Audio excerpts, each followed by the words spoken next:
Welcome to Running a Fever, episode 102. Today, we're going to talk about adaptation.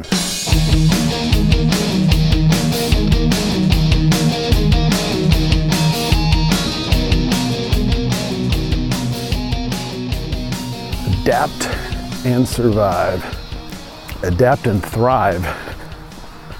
My name is Michael Davis, and in my 53rd year on this earth, I lost over 70 pounds, dropped my waist size 10 plus inches, lowered my blood pressure, increased my energy, increased my muscle mass, just changed my entire life. I did it because I started loving my life enough to make it last as long as possible, and that's what I'm still doing today, folks. And I hope you love your life that much. If not, I want you to start. Well, of course, it's another beautiful day. You got to start out every day like that. Every day recognizing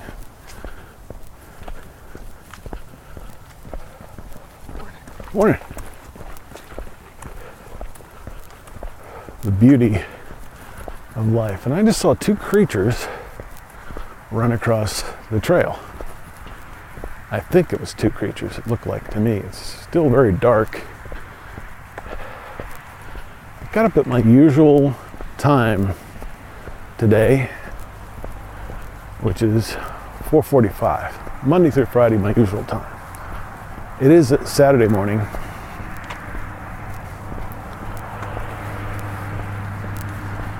But it's still dark, so it's kind of hard to see a creature that is not lighted in any way. Morning! Kind of cool today. We're going into the noisiest part of the trail. We're all familiar with it. Parked here many times, but today I did not. Started elsewhere. Pretty cool this morning. It was in the 40s as I started my adventure. And so I've got on my usual attire on the bottom, which I wore throughout the summer, compression tights and shorts. On the top now, instead of a t-shirt, I am wearing one of my long sleeve compression shirts and my Red Sox 2009 playoffs hoodie. It is now 2018, which is 9 years later, and the 100th anniversary of the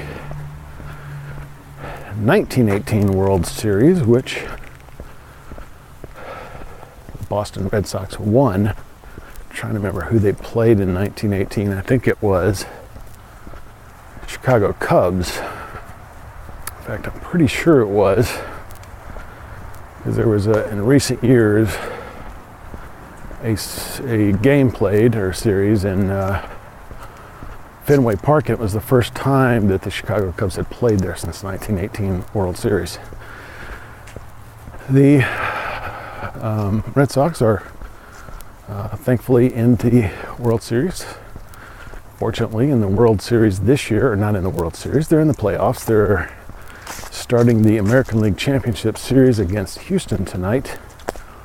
And I hope to be watching some of that. Red Sox they have the best record in baseball.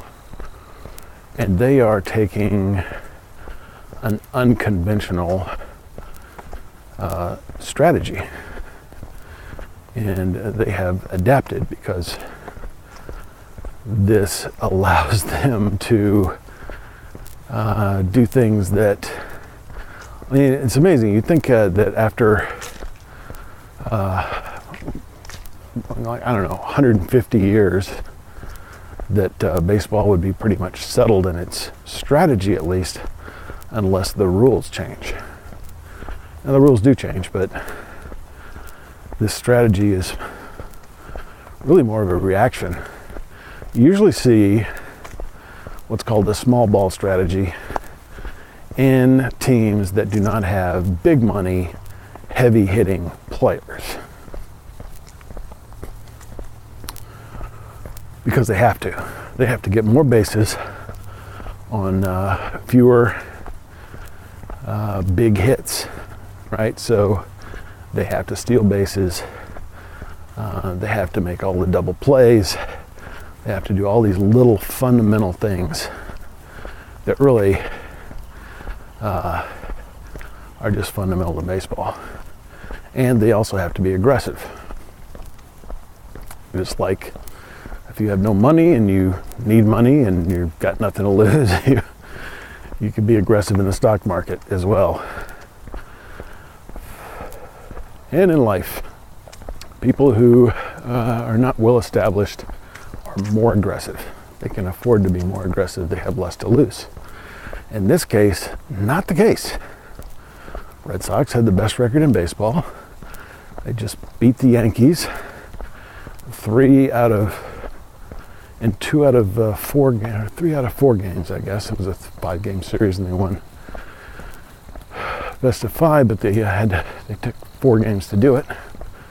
Yankees took 1 in Fenway Park. It's always good to beat the Yankees. Yankees and Lakers. Anybody that plays against the Yankees or against the Lakers, I'm rooting for. And they've got big money hitters. I mean, they're one of the biggest spending baseball clubs in the major leagues, especially considering they're not in New York or Los Angeles or Chicago. So why are they taking this aggressive strategy? Well, it works. Nobody expects you to do it. And you don't have, this is an amazing thing that you're not worried about having a starting pitcher to last, 7 innings, and then, pitch again maybe 3 days later. If your starting pitcher starts to struggle in the least bit, you're not going to wait and see what happens. Just came upon a child's bicycle. Nobody around. So that's what they're doing now. It's not just the Red Sox that are doing it. It's pretty common everywhere now. In the playoffs, and they're talking about it. It's relatively new because they're talking about it, and I haven't seen it before. I haven't probably watched the playoffs. I only watch when the Red Sox are in the playoffs. Pretty much, or sometimes when the Yankees are there because I really want them to lose. And so, I noticed this a few years ago that in the playoffs, you often had as many or more pitchers on the roster as you did position players and designated hitters. You've got 12 or 13 pitchers. And in a single game, you would use a starting pitcher. And if you went 7 innings, you'd have a setup man and a closer, depending on the score. 3 pitchers in a game. Now, if the starting pitcher only lasted 5 innings, then you might have 4 pitchers you'd use in a game. And in the old days of baseball, you'd only have 1 no matter what. That had become the game. And especially since the designated hitter came in the game, and you had pitchers who were only concerned with pitching. But now, you might have 5 pitchers in the game. If a guy goes 3 innings, sometimes maybe even less than that, you might have another starter come in, and pitch 2 innings. Then you'd have the usual crowd of relievers at the end. That's why some teams like the Yankees have several guys who have spent their career in the closing position where you're only expected to get 3 outs for an entire game, and you may play every night trying to do that. You can be expected to play any night, come in for 1 inning. Why has this happened? Adaptation. If you want to have a long career at anything, you have to adapt. As you learn more about yourself and others, you adapt, adjusting to those realities. The sun It's not fully up, but it's light enough that I can see everything around me and everything on the road. So I'm adapting by taking my Cyclops light, putting it in my pocket,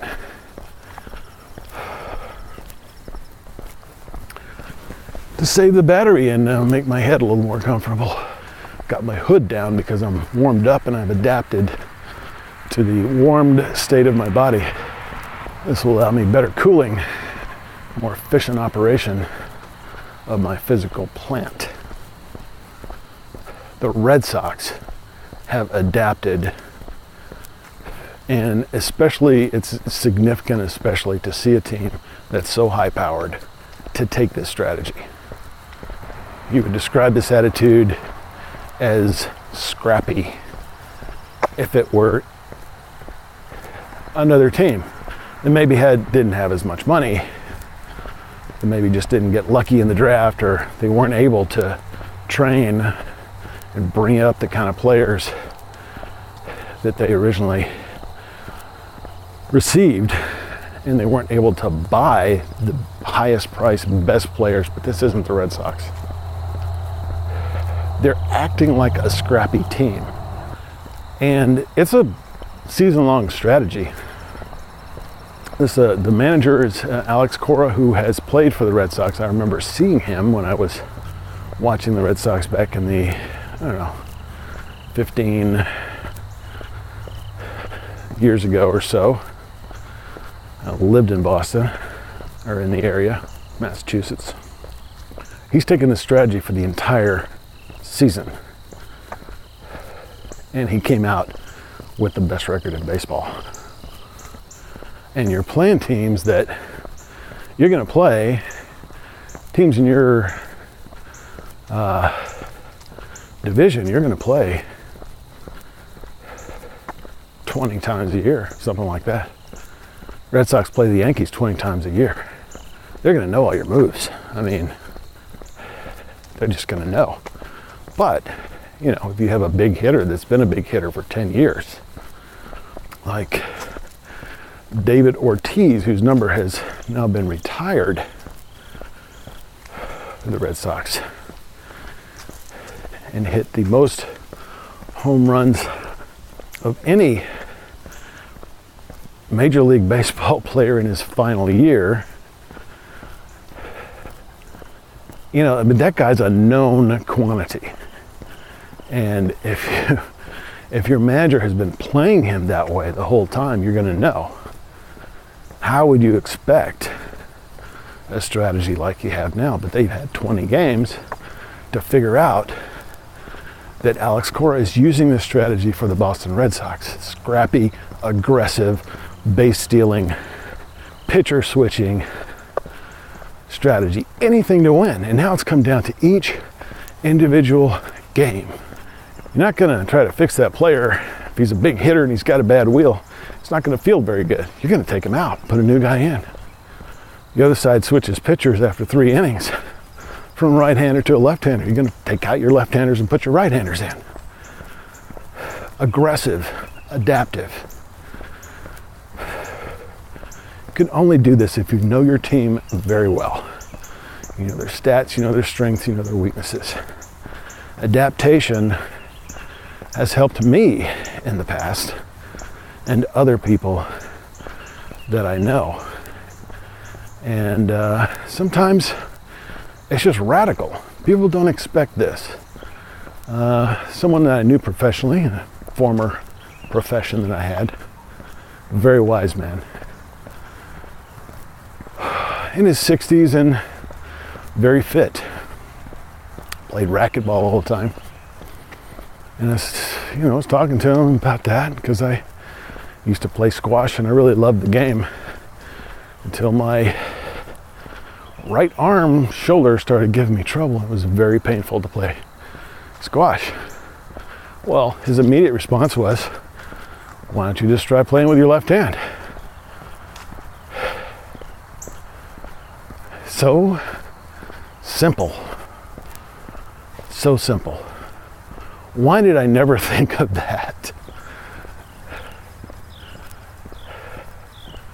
I used to have a roommate who was into guns, and he would go skeet shooting, right? Had all these shotguns and pistols and stuff, and he was just into it. So he'd go out shooting and didn't want to go alone, so he'd take me and our other roommate out, and we'd shoot all kinds of cool weapons. And went skeet shooting one time, and I was shooting this little 16 gauge, I think it was, and I kept telling him, I just can't. I don't know, for some reason I knew at that time I'd started to realize that one of my eyes was not as good as the other. And it happened to be my left eye. It was better than my right eye. Well, as a right-hander, I'd always shot right-handed. He said, well, why don't you shoot left-handed?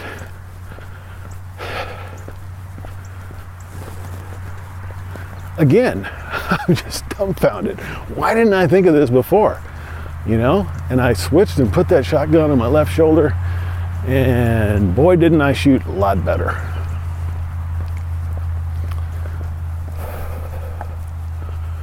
Adaptation. Don't give up. Adapt. Here's the key. You only think of these things when they're ancillary to your primary goal. If you're a writer and your goal is to write, and you lose all your fingers, you can start typing with your nose or dictating, pressing those record buttons with your toes. I had a cousin named Gloria. I didn't know her very well, but she had cerebral palsy, CP. She had CP her whole life. Every time I saw her, she was in a wheelchair, and I really usually could not even understand what she was saying. But she was an amazing poet. She typed her poems and everything else she wrote with a just little kind of stick that she strapped to her forehead, and she would use her head to type with. Her head was probably the most controllable part of her body. The rest was controlled by the disease. And she wrote great poetry, and hopefully, I don't know if I have any of it. I want to find some. If I find some before I publish this episode, I'll put it on the blog. I started a podcast called Running a Fever, and I started trying to run, and I hurt my knee, and running wasn't safe for me, and in fact, I've not run since then, really. Still have a little trouble with the knee, still hope to work that out someday, but I kept on doing the podcast, I kept on exercising. I just walked instead of running. That's not a big adaptation. But that's my most recent example. Know yourself and have a purpose. Morning, sir. Just passed a guy walking down the trail with one of those walkers that has wheels on it. And he's just walking along. He's adapted to make sure he can still exercise. He's nowhere near a parking lot, folks. This guy is not just tottering around. He's a serious guy about his health. Examples about that are all around you. I heard a story by Zig Ziglar. Talked about a man who was born with no legs. When he first met the guy, he was like drinking a cup of coffee with his feet or something. I'm sorry, no arms. No arms. So he's drinking a cup of coffee with his feet or eating a bowl of cereal, something, I don't know. Starting when he was, I guess, 2 years old, his mother forbade his brothers to help him in any way. She made him do everything himself and find a way to do it. The guy was 2 years old. He could learn, he could adapt, he could figure out how to do things, how to survive. And only when he was in danger would she come in and help him. Right. One time he was having a little pity party, he said, Zig Ziglar said. This young man, and probably about 12 years old or so. The only thing his mother did was show him a newspaper article. And it was an article about a little girl who had been born with no arms and no legs. Never again did this man pity himself. He became a shockingly, amazingly successful man. Shouldn't be shocking, really. He learned to adapt at an early age. And he was a speaker, and actually, I think, wound up at one of Ziglar's seminars, and he usually does not invite outside speakers to his seminars, or didn't. Stories like this all around you. I just saw a guy right back there as I was recording this and walking along the trail. Look for those. Look for those models and copy them. Get to know yourself, know your strengths, know your weaknesses. Don't bemoan your weaknesses. They are opportunities for you to improve and adapt and thrive. If you don't have the fever, go out and get it. If you got it, keep it till next time. I will talk to you next time. I am Michael Davis. This is Running a Fever.